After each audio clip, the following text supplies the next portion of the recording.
The bell over the door jingled softly. Henry Ward barely looked up from the chessboard he kept near the register. He and his wife Edith played a slow game, one that lasted for days sometimes. The shop, Marlowe's Curiosities, was rarely busy enough to interrupt. In the dim light of an overcast afternoon, the shop felt like a time capsule. Shelves overflowing with old clocks, Victorian dolls, military medals, and forgotten tools. A strange stillness clung to the air, like the place itself had grown tired of change. "Is that the rain?" Edith asked from the back. Henry listened. "Could be." The front door opened with a gust of cold air. An old man shuffled in. Tall, thin, gray-bearded, wearing a long, moth-eaten coat that dripped with water. His expression was unreadable, his voice dry as parchment. "You still buy old things?" Henry closed the chessboard. "Depends on what kind of old." The man set a bundle on the counter. When Henry peeled away the cloth, he found a bottle. Emerald green, with swirling brass neck and a decorative stopper that shimmered even in the dim light. "A bottle, huh?" Henry said skeptically. "Not just a bottle," the man replied. "There's a spirit inside. 4 wishes. No more, no less."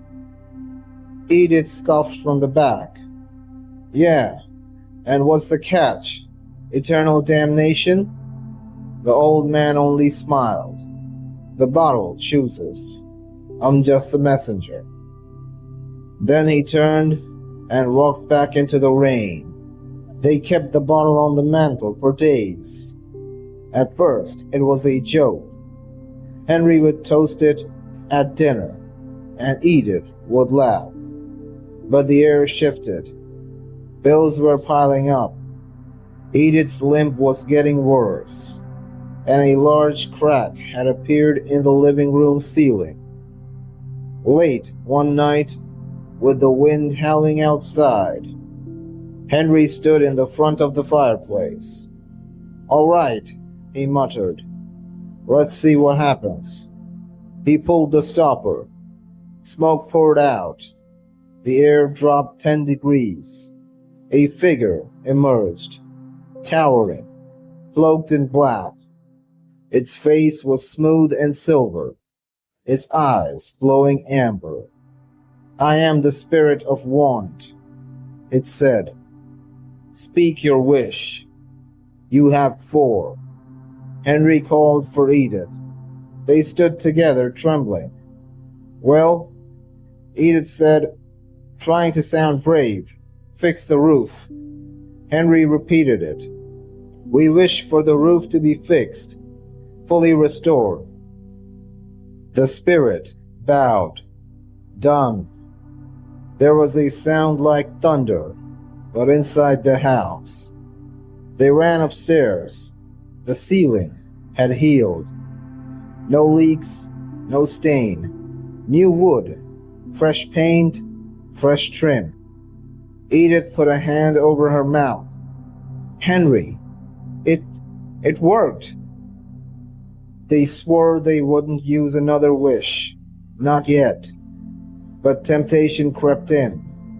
Within days, the cash register was filled with coins from collectors who'd never stopped foot in their shop before. An antique scout from Boston bought a chipped vase for $600. A young couple insisted on paying triple for a grandfather clock. Then one evening, after paying late taxes and utilities, Henry sat in front of the bottle again. "We need security," he said softly. "We need breathing room." He whispered his wish. "I wish we had $1 million. No strings, just the money." The spirit shimmered again. The next morning, the bedroom floor was covered in money bags, bundles of hundreds and crisp stacks of bills. They shouted and laughed.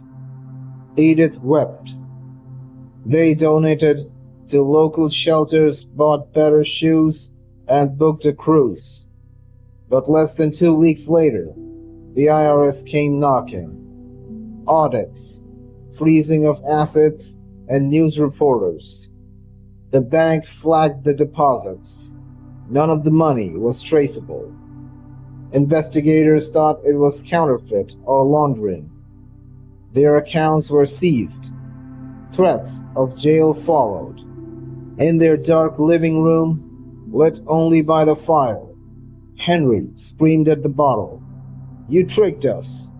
You wished for $1 million, the spirit said calmly. You received it. You asked for no strings." But legality was never mentioned. One stormy night, Henry and Edith sat on the couch, their money gone, their store empty, their future uncertain. "You're always trying to control things," Edith snapped. "Look where that's gotten us." Henry clenched his fists. "Then maybe I need real power. Maybe then the world will stop walking over us. You'd be a tyrant in a week. Maybe I already am." And before either of them could stop it, Henry stood and shouted, "I wish I had absolute power, untouchable, unchallengeable."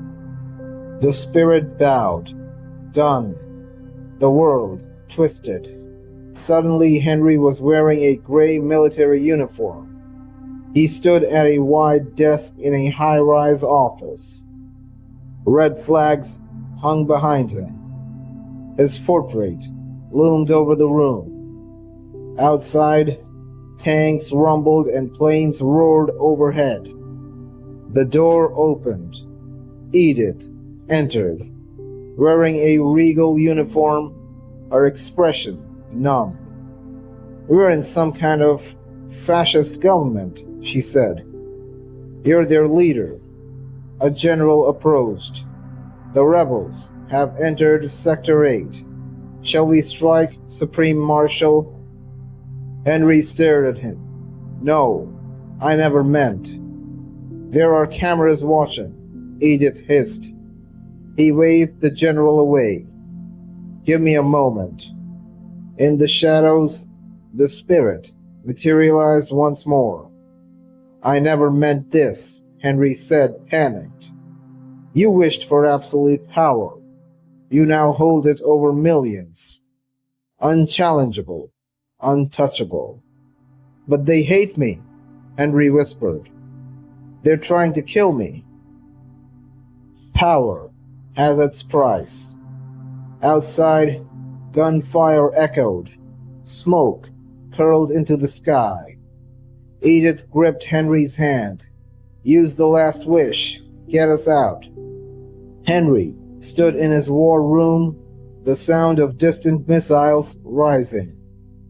"I wish," he whispered, "for everything to go back to the way it was before we found the bottle. Before any wishes. Before the man came in." The spirit gave a long nod. "Your final wish is accepted." The world melted. The bell above the shop door jingled softly. Henry blinked. Sunlight streamed through the dusty windows of Marlowe's Curiosities. The clock ticked on the wall. A customer picked up a music box. Edith sat at the counter, flipping through a crossword book. "Did I fall asleep?"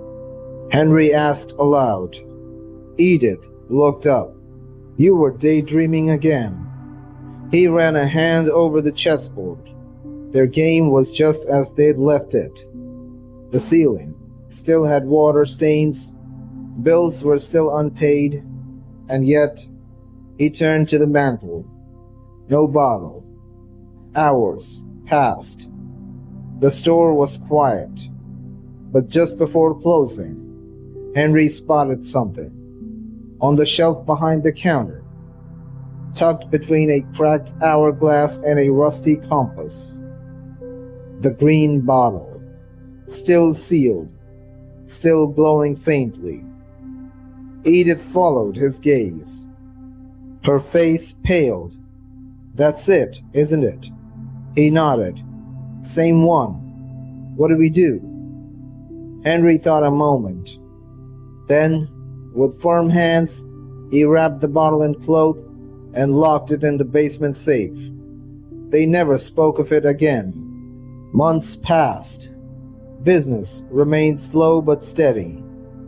Henry picked up part-time teaching. Edith took up painting. They were still poor, but content.